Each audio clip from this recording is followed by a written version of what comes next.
Então, amigos, olá! Vamos agora falar sobre a questão das cenas, né, que é o elemento básico, o elemento atômico da estrutura. A gente entendeu como é que funciona a estrutura. Como é que eu uso a estrutura de verdade para construir, né, o meu livro? Porque se eu pensar simplesmente, vamos botar aqui jornada do herói, jornada da heroína, jornada do protagonista, tá, beleza, eu entendi a lógica. Mas como é que eu faço isso acontecer na prática? A gente já comentou já sobre a questão dos pontos de virada, né? Normalmente o que a gente vai fazer é escrever as cenas, né? Se você for abordar for seguir essa abordagem estruturalista, você vai escrever as cenas dos pontos de virada e depois, se você for seguir profundamente essa abordagem, você vai escrever todas as cenas. Depois das cenas prontas, aí você pega e escreve o roteiro, se for um longa-metragem, né, um audiovisual, ou você escreve o livro, né? Quer dizer, vai detalhar a cena da forma que você achar que é melhor, né? Dependendo do produto que você estiver fazendo, né? Se é um filme ou se é um livro, o que seja. Lembrando que a cena, então, é uma coisa para você. A cena é um elemento que vai servir para você se orientar. Então, eu vou falar um pouco sobre a questão da cena, alguns elementos importantes na criação de cenas e falar sobre a questão de dar alguns exemplos, né, de estrutura de cena. Lembrando que, na verdade, você não precisa seguir nenhum desses modelos. Você vai descobrir o que funciona melhor para você. O meu mesmo é uma coisa meio adaptada de todos esses aqui, né? Mas eu vou falar alguns que são os mais comuns e você cria o seu na medida que você precisar. Então, como eu já adiantei, assim, uma coisinha, né? Lembrando, né? Eu estou seguindo essa ordem nesses vídeos, a mesma ordem dos vídeos do Bíblia do Escritor. E eu quis mostrar o livro dessa vez porque esse aqui tem uma coisinha diferente, essa corzinha vermelha e verde aqui do lado, né? Primeira edição do Bíblia do Escritor a ser lançada em Portugal. Eu lancei agora na Feira do Livro do Porto, então é uma coisa bem legal. Lógico, né? Vocês podem estar vendo esse vídeo daqui a 5 anos, então né, o tempo em si não é relevante, mas é o momento em que estou gravando esse vídeo. Então foi uma coisa bem interessante, resolvi deixar registrado aqui. Mas então, como eu falei, cena é o elemento atômico da sua estrutura. É um pedacinho que vai orientar você. Como elemento atômico, gente, significa indivisível, né? Da própria palavra atômico aí. Então, o importante da cena é que você não pode fazer uma cena que, o cara saiu andando e fez não sei o que, assim, você vai se perder. A cena é uma unidade de ação. Essa unidade de ação, normalmente, ela é dividida, pegando os conceitos bem rapidamente, por assim dizer, né? Porque esse curso a gente não está aprofundando tanto quanto está no livro, mas o suficiente para vocês entenderem. O que muda numa cena? Vamos pensar num filme. Se pensando num filme, sempre fica muito mais fácil de você entender o elemento cena, tá? A cena muda se você mudar, primeiro, de tempo, segundo, de espaço e terceiro, de ponto de vista. O primeiro é fácil, tempo, né? Então, quer dizer, você tem duas pessoas, por exemplo, conversando no pôr do sol. Aí depois mostra essas mesmas duas pessoas conversando no dia seguinte, ou no sol nascendo, ou qualquer coisa parecida. Você entende que elas passaram conversando a noite inteira, ou que elas estão se encontrando em outro momento, mas é outra cena, né? Passou a ser um outro momento porque mudou o tempo. Segunda coisa, mudou o lugar, né? Então tem duas pessoas conversando e aí estão conversando, por exemplo, numa estação de metrô. E depois mostra as duas pessoas conversando, as mesmas duas pessoas conversando, né? Quer dizer, teoricamente seria a mesma coisa, só que agora estão numa praia. Então, beleza, mudou a cena, mudou o lugar, virou outra cena. O último ponto que muda a unidade da cena, que é um conceito mais importante, talvez, de todo esse curso que eu estou gravando aqui da Bíblia do Escritor, é o ponto de vista. Vou simplificar primeiro bastante, depois a gente vai detalhando, né?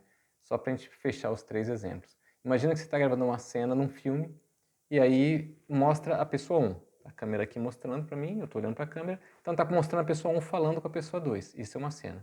Aí de repente mudou e mostrou a câmera do lado de lá mostrando a pessoa 2 falando com a pessoa 1. Mudou a cena, né? Porque o ponto de vista primeiro era de uma pessoa olhando para a outra, então via a outra pessoa, né? No momento que você mudou e passou a ser a outra pessoa olhando para a primeira, você mudou o ponto de vista, né? E aí você faz uma outra cena, mesmo que seja o mesmo diálogo. Isso funciona, gente, vocês vão entender o porquê que isso é importante já já, tá?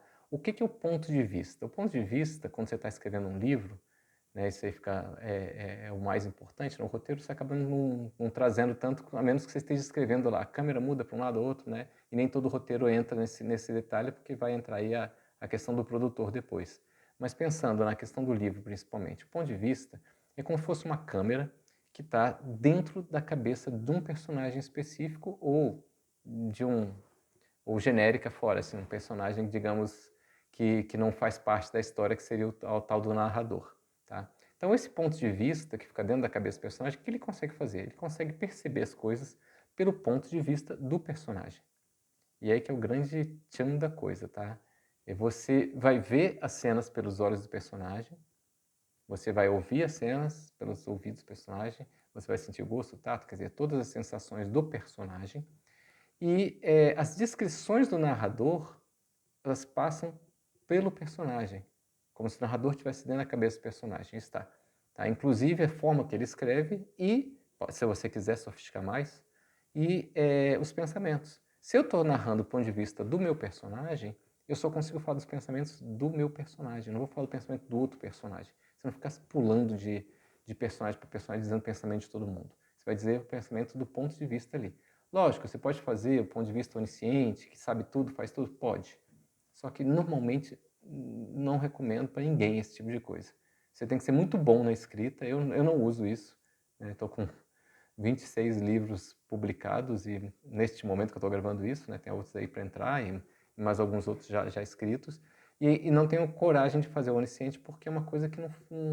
Você tem que ter uma técnica muito boa para fazer bem sem errar, tá? E não funciona bem em todas as narrativas. Lógico, de repente você consegue fazer uma versão simplificada, fazer sem grandes sofisticações, sem grandes complicações, por assim dizer, e você consegue fazer alguma coisa onisciente. Mas é que a gente tem esse hábito de achar, não, tudo que eu faço é onisciente, meu narrador está flutuando. Não. É mais fácil você pensar que o narrador é uma pessoa, a parte invisível que está acompanhando a história. Por exemplo, naquele livro A Menina que Roubava Livros, né, do Mark Zusak. Né, ele tem um narrador que é uma pessoa que, a morte no caso, né, se apresenta e ela acompanha a história.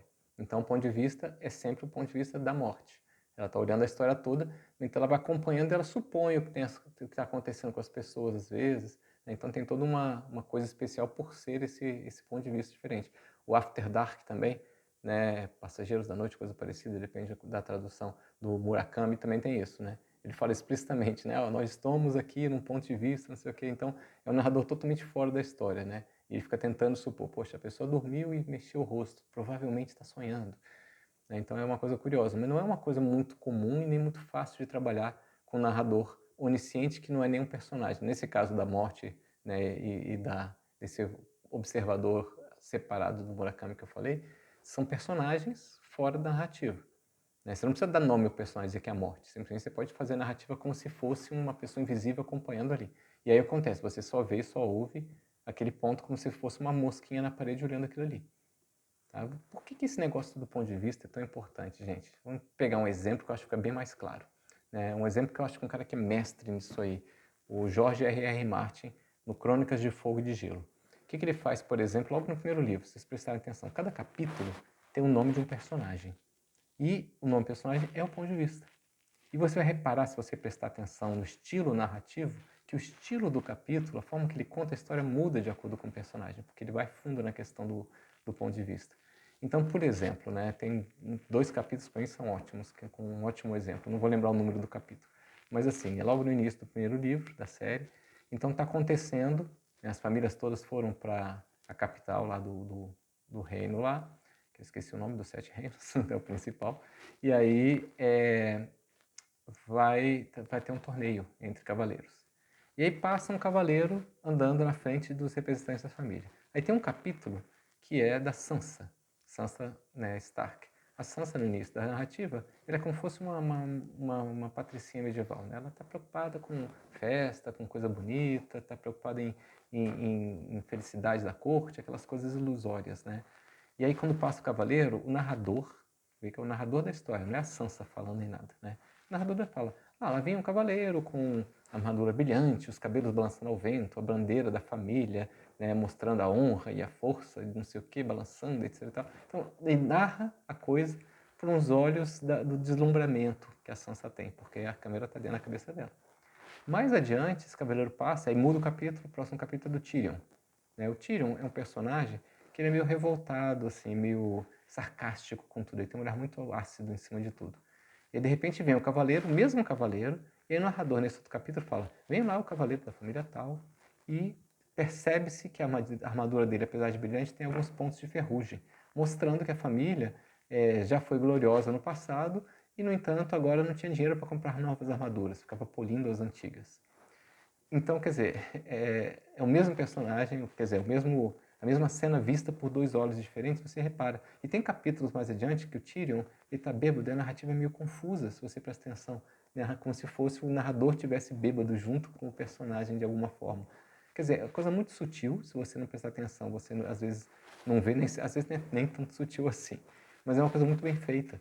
E o ponto de vista é isso, gente. Pegar um exemplo mais prático dentro de um livro nosso, né? Você está falando de um personagem, o personagem se aproxima da janela, tá? O narrador, ponto de vista desse personagem, se aproximou da janela, olhou para fora, viu que a chuva estava caindo no horizonte, o sol que se punha, pintava as gotas de chuva de dourado, e aquilo fez ele pensar na futilidade das riquezas, blá, blá, blá. E aí, de repente, ele escuta um barulho atrás dele, da porta se abrindo, e aí ele para e se vira pensando, quem será que está chegando aqui nesta hora? Quer dizer, é o detalhe aqui do finalzinho, né? Ele estava olhando pela janela. Então ele não vai saber que a porta abriu e alguém entrou. Ele vai saber escutar um barulho e vai pensar alguma coisa. Então você falou dentro da cabeça e pegou o que ele ouviu. Você não pode dizer, por exemplo, ele estava olhando para a janela, que lindo, e de repente sua esposa abriu a porta, né, e entrou no quarto e ele se voltou pensando, quem será que está entrando? Já quebra, né? Porque como é que você falou que era esposa? Né? Porque o ponto de vista estava olhando para fora. Vocês não dá para ver bem isso, né? É um exagerado, lógico, né? Mas tem gente que faz isso na narrativa sem perceber. Você bota 2, 3 parágrafos de diferente distância, a pessoa distrai e não repara. Porque ela não está pensando na hora de escrever no ponto de vista. Se você põe o ponto de vista do personagem, você sabe que ele está olhando para a janela, ele não vai saber quem entrou. Né? Então você tem que fazer a audição dele vai chamar a atenção. O pensamento dele não pode se misturar com uma coisa que ele não está vendo. Então, quer dizer, são coisinhas pequenas, né, como esse erro de narrativa que eu mostrei, que quando você trabalha com ponto de vista, isso faz a coisa crescer. Eu estou vendo que esse capítulo já está ficando um pouquinho longo, acho que eu vou gravar 2 vídeos, né, para a gente não ficar uma coisa cansativa. Então, quer dizer, entendendo o ponto de vista, eu vou fazer um segundo vídeo sobre a questão das cenas, com o detalhamento do que é, como é que eu escrevo uma cena em si. Tá? O mais importante, então, dessa primeira parte é a gente entender a questão do ponto de vista. Né? Você pensando no ponto de vista, ele mudou o ponto de vista, passa para outro personagem, o outro personagem vai ter o pensamento dele, vai ter a visão dele. E como é que eu faço quando eu estou trabalhando, só para testar, para completar, com o ponto de vista, como é que eu faço se eu quero mostrar o pensamento do outro? Eu não mostro, né? Porque eu não sei o pensamento do outro. Né? Então, quer dizer, eu estou falando aqui, o ponto de vista está em mim. Aí o personagem tal está falando, blá, blá, blá, blá, falando sobre mim, com o meu ponto de vista, né, blá, blá, blá, falando isso. E de repente ele reparou que o outro fez uma cara de desagrado e pensou, caramba, será que ele não me entendeu mal? Ou será que ele descobriu o meu segredo? Você não sabe, né? O personagem não sabe o que o outro está vendo.